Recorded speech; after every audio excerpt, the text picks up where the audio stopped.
Hi,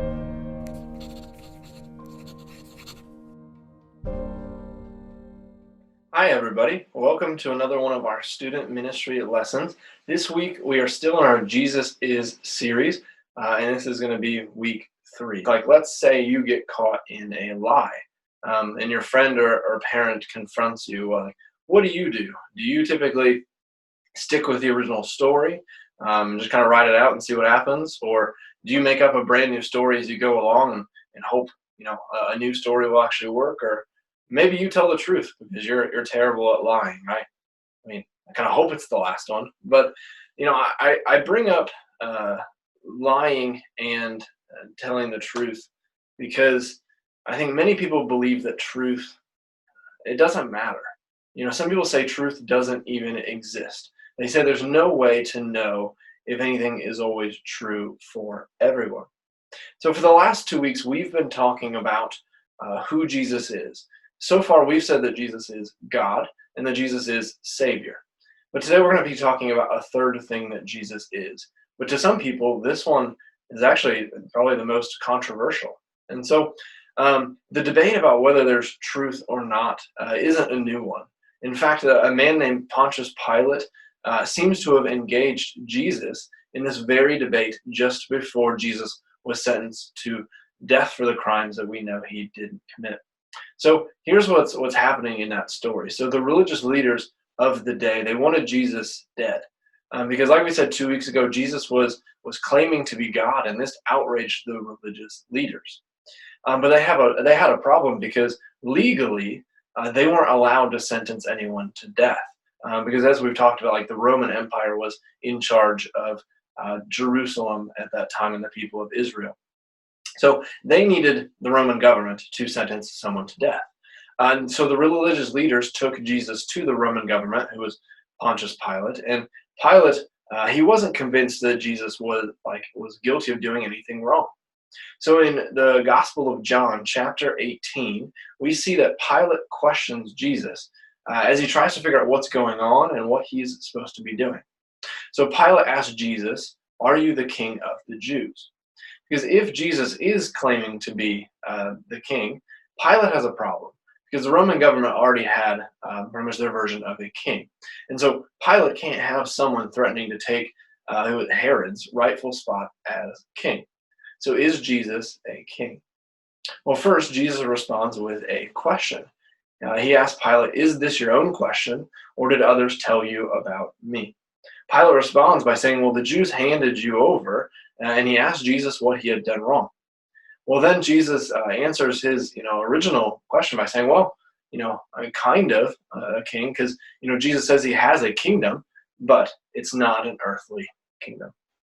So Pilate is confused. He wants to know, basically, is Jesus' goal to overthrow the Roman king? But Jesus says his goal is something very different: to testify to the truth. "What is truth?" Pilate responds. And, there is some debate over what Pilate really meant by this. Was he sincerely asking about the truth? Was he kind of being sarcastic and saying, there really is no such thing as truth? Or was he kind of talking about how Jesus was inevitably going to end up being crucified and dying, suggesting that whether or not Jesus was actually truly guilty or not didn't really matter? And so there's some debate about this, but I think that he was being sarcastic and just kind of didn't really care at this point what the truth was. And he didn't really think there was an answer to his question about, in this matter, what was really true. But his question, it's still a good one. What is truth? It's not always easy to know what is true, especially nowadays with all the information out on the internet and stuff. Like, how do we know what is true, what to really believe? But in this case, Jesus makes it pretty clear with what he says to Pilate. He says he is truth, and that he came to show the world what truth is. Now, I said earlier that what I had to say about Jesus today is always pretty offensive to some people. And this is one of those claims that makes Jesus so different. And it's also, what helped him, or what helped lead to his death. Because Jesus claimed that he is the truth.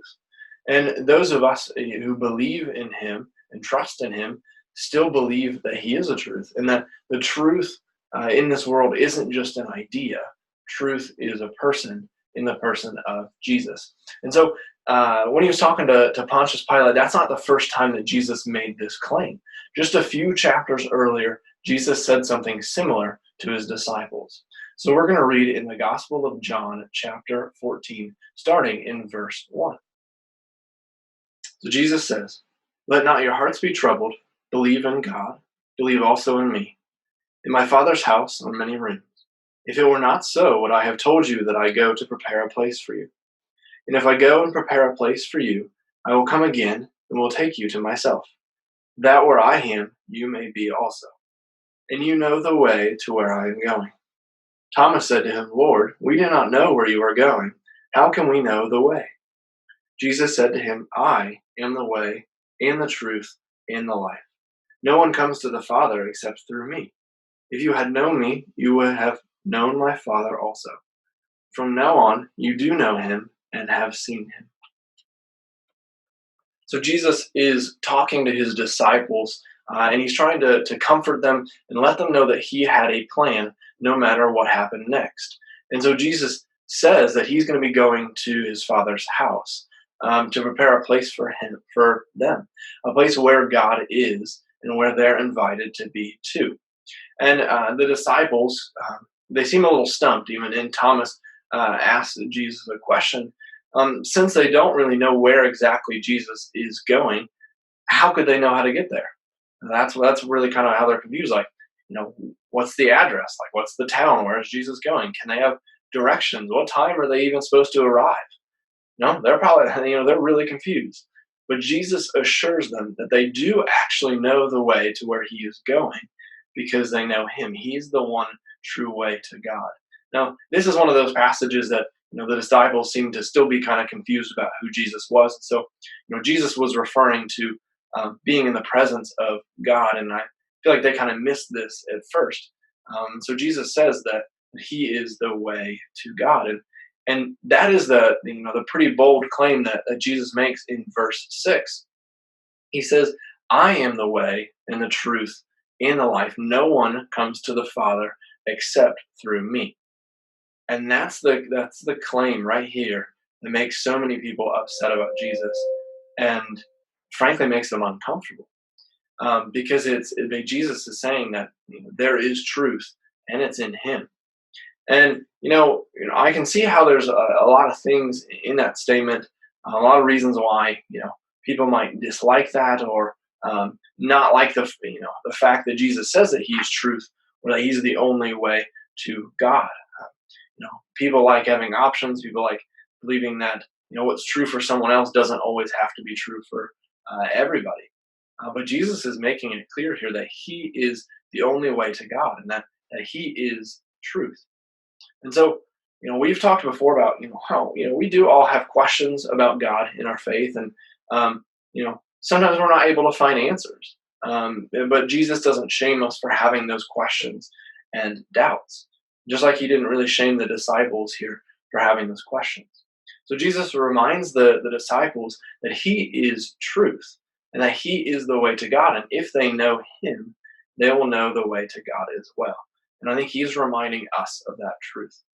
And so one thing that I find so interesting about this statement of Jesus is that He doesn't say, here is the way, here is truth, here's life. If you want to get to the Father, you have to do these 5 things correctly. Right?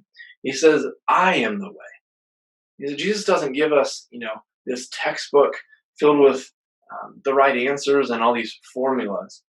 He gives us Himself and invites us to get to know Him. Really, and I think that's the words in the Bible is this way that we get to know Jesus, this way that we get to know God, and this source of truth. Because as John says, Jesus is the Word, and so through reading the Bible, we get to have a deeper relationship with Jesus. And Jesus says here that He is the only way to God. And so having a relationship and Jesus inviting us into this relationship with Him is our way to the Father. So who is Jesus?